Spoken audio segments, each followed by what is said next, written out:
Usai penuntasan proyek Sungai Sekanak Lambidaro tahap pertama dengan panjang 2,5 km, kali ini pemerintah Kota Palembang kembali melanjutkan proyek Sungai Sekanak Lambidaro untuk tahap kedua, yakni dari Palembang Indah Mall hingga ke kantor DPRD Sumsel.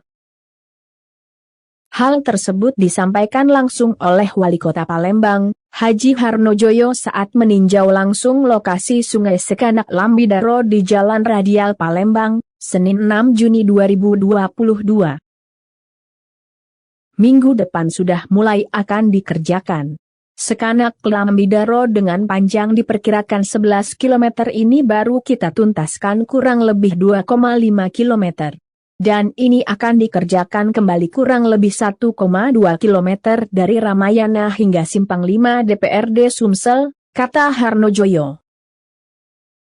Wali Kota Palembang 2 periode itu juga menyampaikan, dalam setiap proses yang dilakukan, dirinya berharap Sungai Sekanak Lambidaro tersebut mampu untuk bermanfaat bagi seluruh masyarakat, mulai dari pengendalian banjir, destinasi wisata hingga transportasi bagi masyarakat Kota Palembang.